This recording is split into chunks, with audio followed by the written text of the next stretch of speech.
Hello everyone. तर काल आपल्याला घाई गडबडीमध्ये फ्रीजविषयी जास्त काही माहिती देण्यात आली नव्हती, कारण खूपच घाई होती. त्या स्वच्छ करायचं आणि कुठं लावायचं काय करायचं, त्याच्यामुळं गडबडीमध्ये फ्रीज उघडून पण दाखवता आला नाही आणि बाहेरून पण व्यवस्थित दाखवता आला नाही. त्याच्यामुळं आज म्हटलं स्पेशल एक फ्रीजचाच व्हिडिओ बनवावा. त्यामुळं आज मी संपूर्ण फ्रीजचा व्हिडिओ बनवत आहे.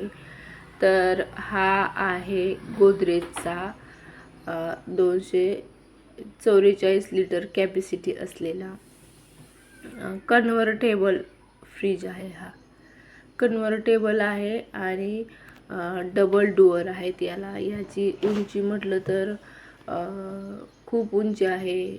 याची जास्तीत जास्त 50 सेंटीमीटरची उंची असेल याची आणि 5 इंच असेल. हा आता मला काही माहिती नाही उंची किती आहे, परंतु खूप उंच आहे. एका उंच माणसाच्या उंची एवढी याची उंची आहे. तर स्टोरेज कॅपॅसिटी पण याच्यामध्ये भरपूर आहे आणि कन्वर्ट करता येत असल्यामुळे आपण जरी स्टोरेज जास्त झालं तरी पण आपण जे फ्रीजर आहे फ्रीजरला फ्रीजमध्ये कन्वर्ट करू शकतो. त्याच्यामुळेच याला कन्व्हर्टेबल फ्रीज असं म्हणतात, कारण आपल्याला जास्तीत जास्त वापर हा फ्रीजच्या एरियाचाच होतो. त्याच्यामध्येच आपण फळं, भाज्या, पाणी बॉटल आणि ज्या काही मसाले असतील सगळ्या गोष्टी आपण ठेवण्यासाठी फ्रीजचा वापर करतो.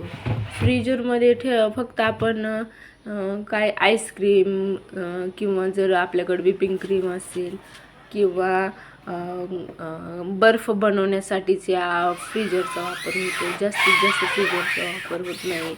त्याच्यामुळं कन्वर्ट जर करता येत असेल तर आपण जे फ्रीजर आहे ते पण फ्रीजमध्ये कन्वर्ट करून स्टोरेज वाढवू शकतो. हा याचा फायदा आहे आणि ह्याचा फ्रीजर पण खूप मोठा. हा आहे आईस बॉक्स आहे. याच्यामध्ये आपण बर्फ जमा करायला ठेवू शकतो आणि याला काढायची गरज नाही. यानं असं फिरवलं की बर्फ खालच्या ट्रेमध्ये पडतो. हा मूवेबल आईस मेकरचा बॉक्स आहे. हा ट्रे आहे. या ट्रेमध्ये बर्फ पडतो आणि अशा प्रकारे आपल्याला बर्फ काढत बसण्यासाठी झटायची काही गरज नाही. आपण डायरेक्टली याला फिरवून बर्फ खाली काढू शकतो. इझिली बर्फ भेटतो आपल्याला याच्यामधून. ह्या बॉक्सचा फायदा आहे आणि त्याचबरोबर हा बॉक्स उचलून आपण बाहेर घेऊ शकतो. ह्याच्यात पाणी भरण्यासाठी असा बाहेर नेऊन आपण याच्यामध्ये पाणी भरून आतमध्ये ठेवू शकतो आणि या ट्रेमधनं आपल्याला पाहिजे तेवढे क्यूब काढून घेऊ शकतो. तर हा आहे आणि फ्रीजरमध्ये भरपूर जागा आहे. वर आपल्याला वर ठेवायला पण जास्तीच्या क्रीम वगैरे असल्या तर ठेवू शकतो. तसेच इथं पण आहे का बॉटल्स वगैरे डीप फ्रीजिंग करायचे ज्या आहेत आईस्क्रीम ठेवायला हे. आणि अजून एक याचा सर्वात मोठा फायदा म्हणजे आपण जर हा डोअर जास्त वेळ असं उघडा ठेवला तर फ्रीजचा अलाराम वाजते. अलाराम वाजले की आपल्याला लक्षात येतं की आपला चुकून एखाद्या स्वयंपाक करत असताना काही गडबडीमध्ये आपल्याकडून फ्रीजचा दरवाजा असा ची सेटिंग दिली आहे. वर फ्रीजरची आहे 17° ते 20° उन्हाळ्यामध्ये आपण हा सेट करू शकतो आणि फ्रीजची म्हटलं तर 5° ते इथं दिलेलं आहे 6° हे रेनीमध्ये आहे आणि 4° ते 1° हे उन्हाळ्यामध्ये आहे. इथं मॅन्युअल दिलेलं आहे. हे पाहून आपण हे टेम्परेचर सेट करू शकतो. तर जास्त वेळ उघडं ठेवता येत नाही कारण लगेच अलाराम वाजतो आणि अलाराम वाजला आहे. फ्रीज एरिया आता बॉटलसाठी इथं एकच कॉलम दिला आहे. याच्यामध्ये 4, 5, 6 बॉटल देखील बसू शकतात आरामात आणि वर छोट्या बॉटल्स जाम वगैरेच्या छोट्या ज्यूसच्या बॉटल आपण इथं ठेवू शकतो. इथं अंडे वगैरे ठेवू शकतो. बाकीचे काही मसाले वगैरे ठेवता येतात. तर इथं पण भरपूर स्लाईड आहेत. भरपूर आणि जागा आहे. हे तसला कूल शॉवर आहे. एखादी भाजी जर खराब झाली किंवा काय झाली की ती आपोआप पाणी टाकते आणि त्याला फ्रेश करते. असं आहे का?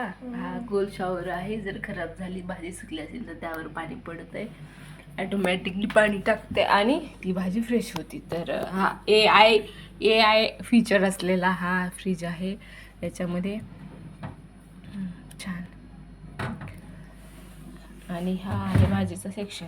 आता याच्यामध्ये आपण कॅरी बॅगमध्ये भरून भाज्या वगैरे ठेवायची काही गरज नाही, कारण इथं ऑलरेडीच आपण जर याच्यामध्ये या बॉक्समध्ये भाज्या ठेवल्या आणि लावला हा ट्रे तर पूर्ण हे फिक्स होऊन जाते. कुठूनही एअर आतमध्ये जाऊ शकत नाही.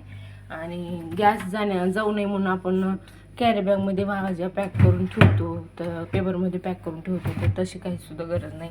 आपण याच्यामध्येच असं डायरेक्टली भाज्या ओतू शकतो आणि पॅक करून ठेवू शकतो. याच्यामध्ये आपण फ्रूट्स पण ठेवू शकतो आणि व्हेजीस पण ठेवू शकतो. त्यासाठी वेगळा कॉलम दिला आहे.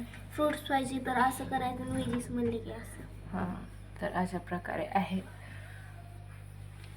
तिथून लाईटीचं बंद होण्याचा लाईट तर आपोआप डोअर लावला की बंद होती.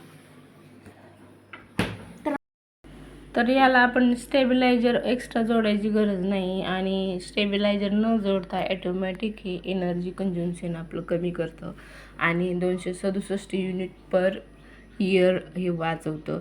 त्याच्यामुळं आपल्याला जास्त लाईट बिल येण्याचं पण टेन्शन नाही आणि कॅपॅसिटी पण भरपूर आहे. इथं याचे फीचर्स दिले आहेत. तर 10 वर्ष वॉरंटी आहे कॉम्प्रेसरला आणि 5 वर्ष वॉरंटी आहे टोटल फ्रीजच्या पार्टला. त्याचबरोबर 4-in-1 कन्व्हर्टेबल कूलिंग टेक्नॉलॉजी आहे आणि ॲडव्हान्स इन्व्हर्टर कॉम्प्रेसेसर आहे. ॲडव्हान्स म्हणजेच यामध्ये ॲटोमॅटिकली तुमचे जर यूज कमी असेल तर एनर्जी पण कंझ्युम्शन कमी होतं. आणि ए आय पॉवर आहे. आपण ए आयकडून जे टेक्नॉलॉजी आहे ए आयची ती ह्याच्यामध्ये वापरली असल्यामुळं ॲटोमॅटिकली ज्या गोष्टी आहेत आपल्या फायद्याच्या त्या घडून येतात. ए आय पॉवर मोड असल्यामुळे काय होते, जर तुमचा फ्रीज जास्त वेळ उघडा राहिला तर अलाराम वाजतो आणि अलाराम आपण जोपर्यंत फ्रीजचे दरवाजे बंद करत नाही तोपर्यंत वाजत राहतो. म्हणजेच ही टेक्नॉलॉजी आपल्याला जास्त वेळ जर लेकरांनी फ्रीज उघडाच ठेवला किंवा आपल्याकडून जास्त वेळ फ्रीज उघडा राहिला तर अलाराम वाजल्यामुळे आपल्याला लगेच लक्षात येतं. तर असे ह्याच्या फ्रीजचे फीचर्स आहे. आणि हां, गोदरेज ही एकदम छान नावाजलेली कंपनी आहे.